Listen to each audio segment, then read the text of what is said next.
to ILTV's Insider. I'm Aaron Porras, and today a very hot topic both in Israel and the United States, annual United States foreign aid to Israel.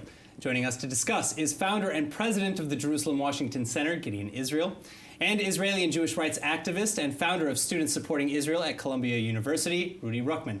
But now to begin, ahead of Israeli plans to annex Jewish settlements in Judea and Samaria, in line with the United States Peace for Prosperity plan, critics of the initiative are again pressuring the United States into pressuring Israel out of making the unilateral move. And they're asking the White House to leverage one of its biggest cards to play, its annual foreign aid to Jerusalem. So, perhaps there's no better time than the present to discuss just what that aid entails and whether or not it's truly time to cut that funding, and if so, for what purpose. Now, Gideon, I actually want to start with you. You've done extensive research and writing on this topic. You know, break it down. Where does the aid begin? When did it begin? And what does it entail exactly? So the military aid sometimes can be an ambiguous concept, unclear what it includes. So I want to talk about it very broadly. First, under military aid, you have the idea of weapons sales. Israel wanted to buy weapons from the United States from 1948 and onward, but the United States did not agree to sell weapons to Israel until approximately 1962. There were some small weapons sales at the end of the Eisenhower administration. Besides for weapons sales, there were also military loans, which Israel had to pay back at high interest rates, and those began in the 60s and continued in the 70s. And then military grants, which today is considered foreign military financing, where Israel gets money and they have to spend most of it in the United States.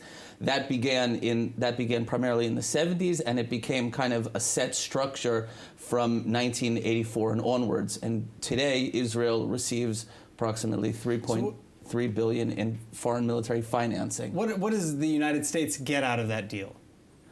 Other than, Israel paying back the interest or spending money in the U.S.? Israel has finished to pay back all the interest on their loans, and that was through an economic aid program. But the United States has an interest that Israel should be able to fight its wars with conventional weapons, meaning that many, Amos Rubin, for example, who was the economic minister to Yitzhak Shamir, mentioned that Israel, in order to fight its wars and not have to use unconventional weapons, they need a certain amount of aid because the Arabs have larger armies, more money, so Israel needs that to fight conventional warfares. In addition, for the United States, it's an investment in peace, not necessarily land for peace, but an investment that there should be peace in the Middle East, stability, so Israel can deter its enemies. All right, so Rudy, I want to bring it to you. Why cut that aid? Why cut that financial tie with the U.S.? Well, we definitely don't want to cut the aid in the sense that we don't want to have any connection with the U.S. or we don't want any support from the U.S. because Israel should have relations and support from all countries. However, the way the aid is structured is it causes Israel to be completely dependent on the U.S. I don't want Israel to be dependent on any country, whether that be the U.S., China, Russia, or any world power that can supply those weapons. Israel can sustain itself and build its own weapons here, and that amount of money that we would make from building those weapons would actually benefit us greatly, and we'd have more economic power than getting that aid from the U.S. I see. So, would you disagree with that point? Yeah, I partially. I think Israel is not dependent on the U.S. Because of the military aid. I mean, Israel does not build all its own weapons systems because doesn't work out financially for Israel. Israel does, for example, build its tanks because they don't want to be dependent on any other country to sell them tanks. They need those tanks always. So they actually build them at a financial loss. But in terms of airplane systems, Israel will not be building its own fighter jets. So they are going to be dependent on some country for fighter jets. So the aid is not what create dependence on the United States. Israel's dependent on the United States because of for the diplomatic power that the United States has, for intelligence sharing, and for other ways that the United States can help Israel navigate through the world. For instance, the United States can open up, doors of business for Israel with other countries and plenty of other things. But it's certainly, the aid does not create dependence. All right, so, yeah, please. Yeah, so I agree that we should have relations with the U.S., but how come that comes at the cost of us having to have our weapons manufactured in the U.S.? The bullets, the magazines, the majority of the guns, the planes, that is all manufactured in the U.S. Even the boots. I was one of the first drafts in the IDF that changed from an Israeli company to an American company. Those businesses in Israel are going out of business because we're dependent on the U.S. And what happens the day that there's a president that's not so nice with Israel, like we had with Obama? Or let's say we have something worse. So what happens if Israel or the U.S. falls apart? What happens then? Where are we going to get our weapons? And it doesn't only come with that, it comes with limitations. We can't buy weapons from other countries without the approval of the US. We can't sell weapons to certain countries without the approval of the US. We have limitations on what we can do because of that US aid. Now I understand maybe once upon a time we were surrounded by Arab countries that were largely more powerful, and at the time we had nothing to do. We had to build alliances in order to get us to a position, but now we have to move out of that dependency because we are dependent on another military, and we should not be dependent. And Israel is also, through proxy, has to sell weapons to human right violating countries because the U.S. doesn't want to sell it to those countries, so it sort of forces Israel to sell it for the U.S. And you say the U.S. is doing it for peace. It's not doing it for peace. It's in the U.S.'s interest to have conflicts all around and to sell weapons to both sides. If there was peace, there would be no need for selling weapons. So we do need to have a conversation about changing the way that aid is structured, no longer being dependent on any country, especially the U.S., and not allowing the U.S. to impose foreign policy onto Israel and the Palestinians. We should be creating a solution on this land for the peoples on this land and not by countries who have an interest in keeping wars going in order to sell weapons to both sides.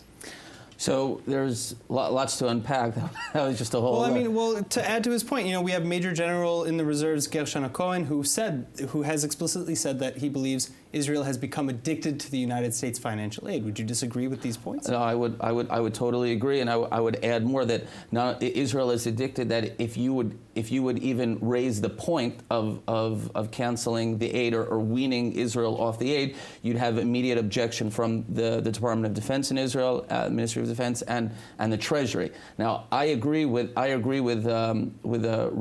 Rudy's point that Israel should figure out a way to wean itself off the aid, and not only that, but I agree that the structure is problematic. Where Israel is receiving aid in the same way it's received aid for the past 35 years, a lot has changed in the past 35 years. And I agree with him. I agree with him that Israel should, on its own initiative, figure out how do we restructure the aid and restructure what we're getting from the United States, if at all. But there's a point that is irrelevant to the aid, and that is that.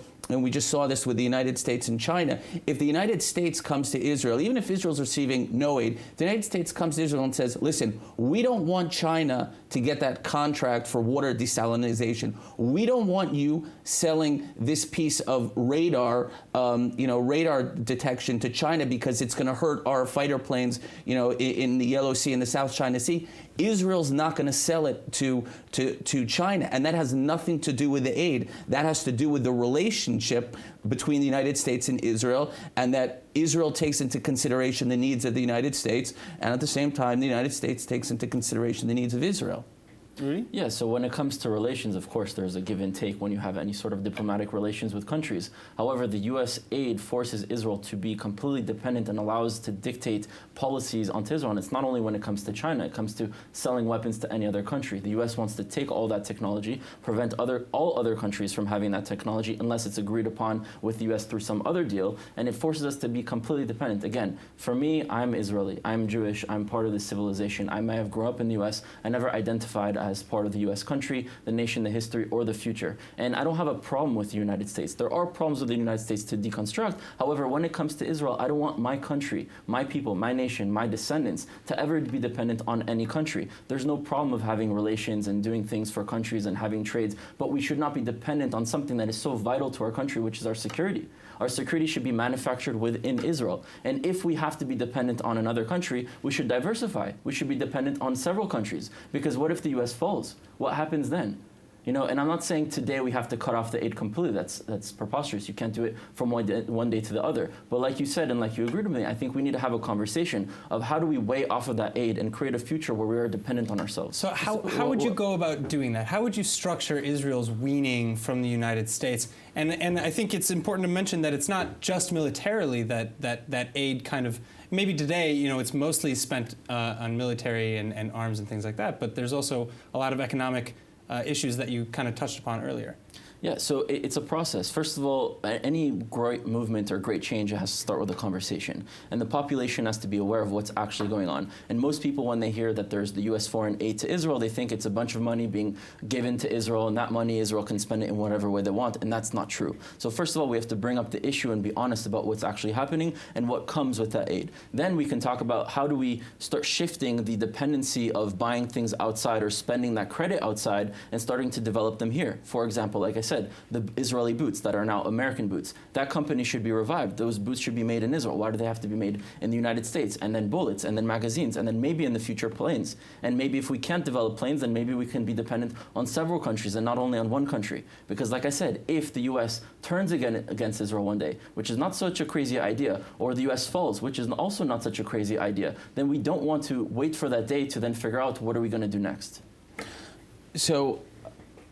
So I think it's important to mention that I have to reiterate the point. The fact that Israel gets aid from the United States does not create a dependence, and the fact that we buy fighter planes from the United States. I was once talking to a former IDF chief of staff, and I talked to him about buying planes from other countries, and he said, "What am I going to buy planes from?" He mentioned a certain country in Europe. He said, "We're not going to." He said, "There is no country like that manufactures such a high quality plane like the United States." So the fact that we receive aid from the United States is not the reason we buy planes from the United States or other things that we buy from the United States. Rudy made the point of manufacturing them here in country as well. Is that not possible? Can Israel not do some of these things better? Israel began to manufacture the Lavi, and to make a long story short, when it came to the cabinet meeting of either Israel puts in 50 or 100 million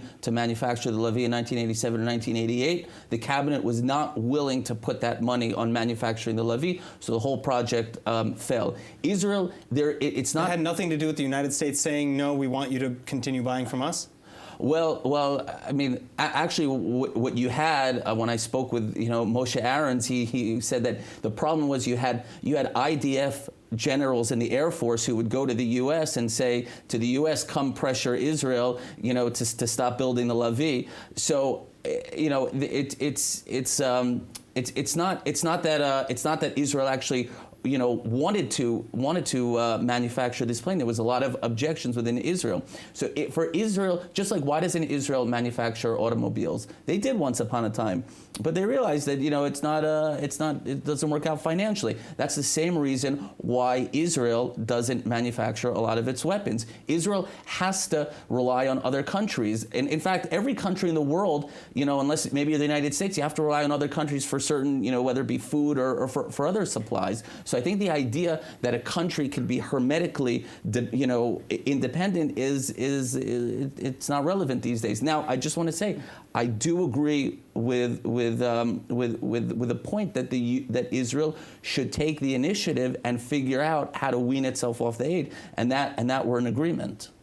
Yeah, so at least we're in agreement of that. But to your argument of, when it comes to cars, Israel isn't manufacturing cars, that doesn't mean that it can't one day, and Israel isn't dependent on one country to manufacture cars. Imagine if Israel was told we could only buy cars from one country. Then all of a sudden we would, think that's not acceptable. So how do we think it's acceptable when it comes to arms? And it's not only about planes. In the example of the Levi plane, which we started to do so, and all of a sudden it just so happened to be cut. It's every single thing. It's the bullets, it's the magazines, it's the bases. My base in Sanchanim and the paratroopers was built by the U.S. Everything that should be built by Israel, Israeli companies, Israeli production, and then it would allow us the space to sell that to who we want and not to who the U.S. tells us we can sell or not. We need to be completely dependent. It's not only about planes. Maybe the U.S. makes the best planes, and if we were on a free market, we would want to buy from the U.S. But we should have the ability to buy from someone else if we needed to, if we wanted to.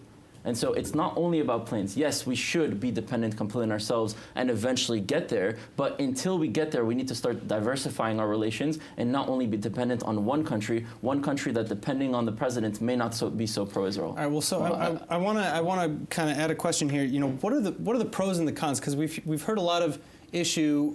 Maybe we disagree on the timetable and kind of the how, but the why. You know, is it okay? Is some of the United States aid good for Israel in this case? Yeah, if there's aid that doesn't force Israel to be dependent, that doesn't force Israel not to create its own weapons and to be strong in itself and to help Israel and not come with ties, then sure. But let's be real, the United States would never do that. Every country has an incentive to give something because there's a return in something. They're not doing it out of charity. So clearly they're giving aid because at a return, and it's not only with Israel, it's many other countries, those countries become dependent on the US. And it just so happens that those countries, there's always a conflict around those countries for weapons to keep cycling. So that's the conversation. Maybe if the US didn't have anything to do with the Israeli-Palestinian conflict or entering the conversation of imposing solutions, maybe the Israelis and Palestinians can actually rise up and have a conversation of building a solution together. Because the United States does not live here, and they have to stop thinking that they do.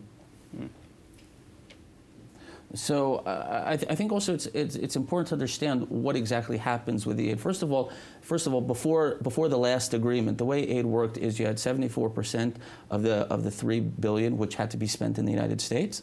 And then you had another 26%, which the United States allowed, which is kind of unprecedented. The United States allowed for Israel to convert into shekels to build up its own defense industries.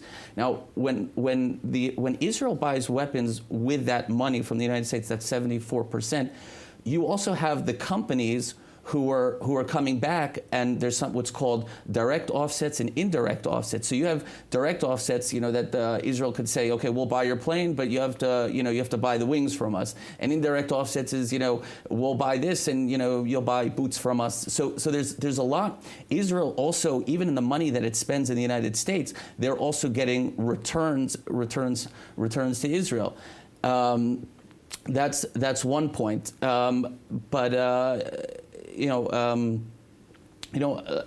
Another point is that if Israel decided to wean itself off the aid, they would have to make a decision, meaning either they would have to say, okay, are we going to shift another $3 billion or $4 billion to defense spending?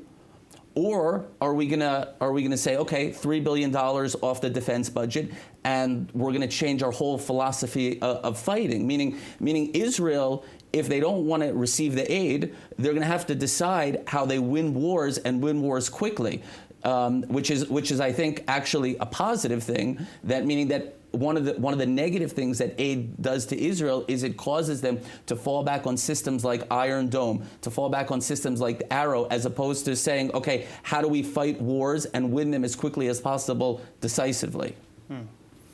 Well, so I want to ask again, because a lot of times the aid is used kind of as a threat to leverage against Israel. Now, let's follow that road down a little bit. If the United States were to decide suddenly, you know what, we're cutting it, which isn't such an unrealistic thing to occur, what would be the fallout? Well, the fallout is we'd be in a panic where the supplies of our bullets, our magazines, a lot of our guns, the majority of our guns, maybe not the tanks, but the planes, and a lot of things associated to the IDF that it needs as vital resources as a defense, it wouldn't have. And it wouldn't have the deals in place to then shift to another country to supply them or to build them and manufacture them themselves. So we are really dependent on another country to provide that security. But we saw, for example, with COVID, the dependence on China, say, for masks. And within a matter of months, we were producing masks and ventilators and all sorts of things. Is it possible that maybe a sudden cut might not be the worst thing? Well, I don't think a sudden cut would be so beneficial. I think it has to be something that we need to, like any sort of system that exists that forces you to be dependent, with time you need to remove yourself from that dependency in order to sustain yourself correctly. And I think, if it'll be a cut, then it'll be what it'll be. But the best thing is to start a conversation now and find ways to, put that investment in something else for us to be dependent on ourselves. To understand the way the aid works, the president is not the one who decides whether there's going to be aid or not. If you recall, President Trump wanted to cut aid to the Palestinians, and the Democrats put it back in the bill. So aid and the budget in general is controlled by Congress. And while there are rising voices, of anti-Semitism and anti-Israel in Congress among the Democratic Party, it's very small. You have at least basically 100% of the Republican Party and at least 70 or 80 Democrats, which already makes up for about 60 to 65% of the Congress, which is fine with the aid. The aid would not be cut overnight because there would also be significant repercussions for the United States. How would the United States then, to that point, respond if Israel tomorrow woke up and said, you know what, we do want to wean off and we do want to stop our dependence on foreign aid from the United States, and we do want to open our markets and open our manufacturing, et cetera? I think there would be many in the United States who would be welcome to that discussion. I think there are certain weapons companies who might be a little bit apprehensive, and in that sense, it would give Israel more power, more negotiating power in terms of the price with these companies, because now they could diversify. Can Israel just say no? You know what? We don't want it.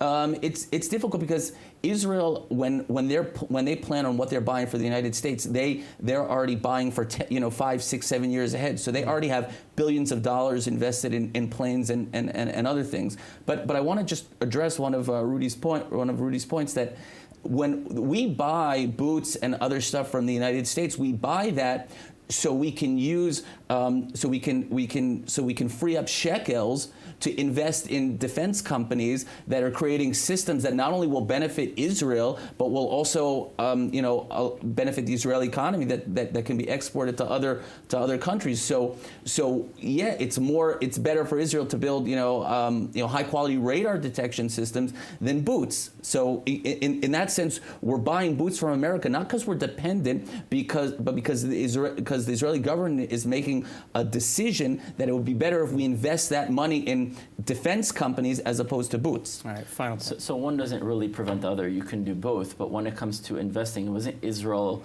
the military, creating those boots. There were companies in Israel creating those boots, and those jobs were lost. And when you create those jobs and you create those products to sell, whether to your own country or outward, you're actually helping the economy. So you're removing all of those jobs. It's sort of like the brain drain that Israel is experiencing, where a lot of the skilled people end up leaving to the United States to go work elsewhere. So in the long term, it's actually hurting the economy. Yes, maybe in the short term, we take X amount here, we place X amount here, but in the long term, if you look, it's actually hurting your country economically. And if you were sustained yourself, if you were able to build your own weapons and manufacture everything within your own country, it would help Israel economically greatly.